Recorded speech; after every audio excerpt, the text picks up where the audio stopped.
Coucou la team, heureux de vous retrouver une fois de plus pour une nouvelle vidéo. Aujourd'hui, je vais vous parler de l'insécurité numérique. C'est quoi l'insécurité numérique? C'est ce que nous allons apprendre aujourd'hui. Vous savez que l'arrivée de l'informatique a favorisé le développement des TIC, c'est-à-dire des techniques d'information et de communication.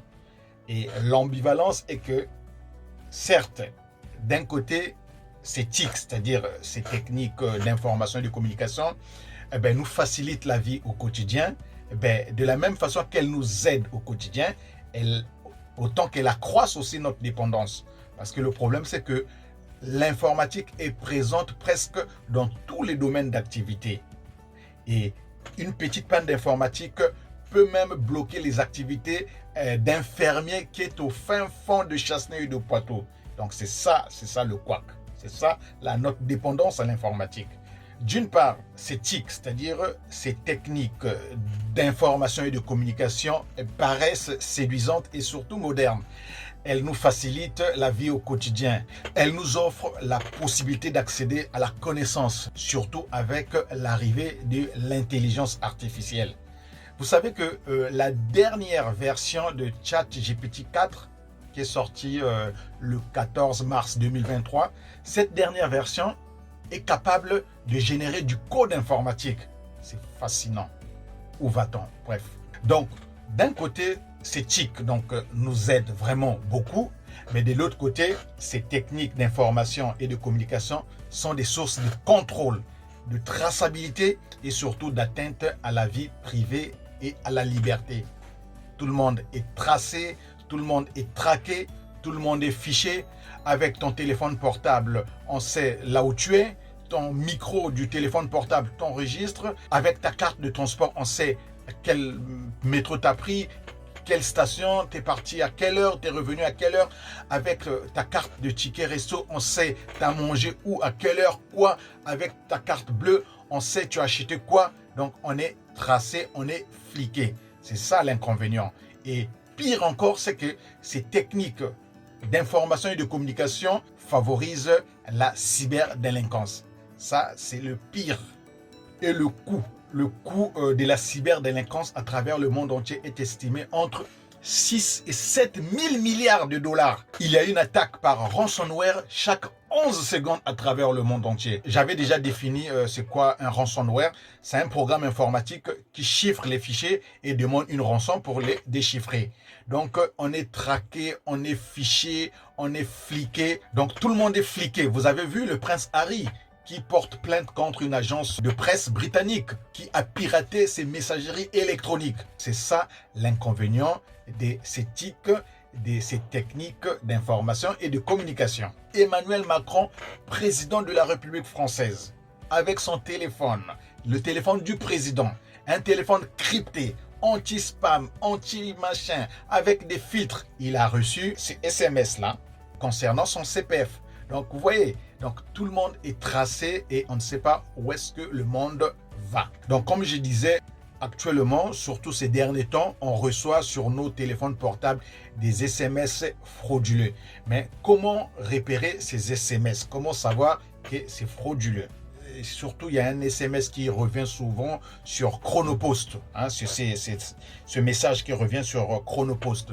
Ça revient souvent. Maintenant, bref, comment repérer que vous avez reçu, que le SMS que vous avez reçu, c'était un SMS frauduleux? C'est tout simplement dans cet SMS-là, souvent, il y a des fautes grammaticales et des fautes orthographiques. Et souvent, vous allez voir dans ces mêmes SMS, donc deuxième point, dans ces SMS, souvent, il y a des termes genre c'est urgent.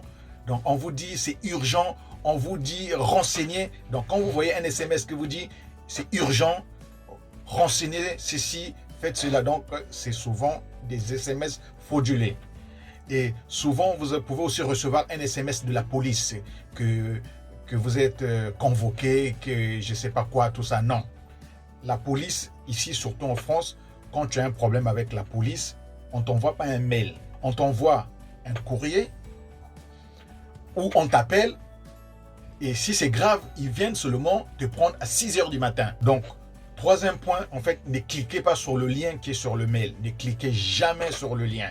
Moi, personnellement, ce que je fais, j'ai un PC des tests qui est équipé de Sentinel One. Donc, quand je reçois un SMS, je le transfère dans ma messagerie. Si je veux jouer, j'ouvre cet SMS-là sur mon PC équipé de Sentinel One et ce PC est équipé de 5 antivirus. Donc, je peux jouer comme ça. Mais sinon, je vous déconseille de cliquer sur le lien.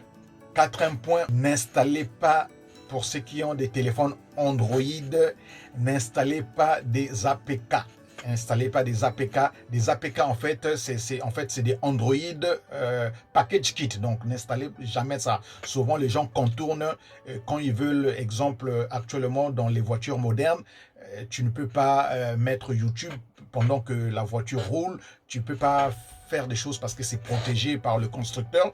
Mais si tu passes par des APK, tu peux trouver un programme qui va contourner ça. Donc, tu peux télécharger, tu peux installer YouTube sur ton téléphone, tu peux le balancer sur l'écran de ta voiture et tu peux même voir pendant que ça roule. Donc, souvent, les gens contournent. Le problème avec des APK, c'est que ce n'est pas passé par Play Store. Ce n'est pas scanné. Je vous déconseille d'installer des APK. C'est une liste qui n'est pas exhaustive. Hein, donc, vous repérez que dans le SMS frauduleux, il y a des fautes. Donc, ça vous laisse à penser que ce n'est pas sérieux.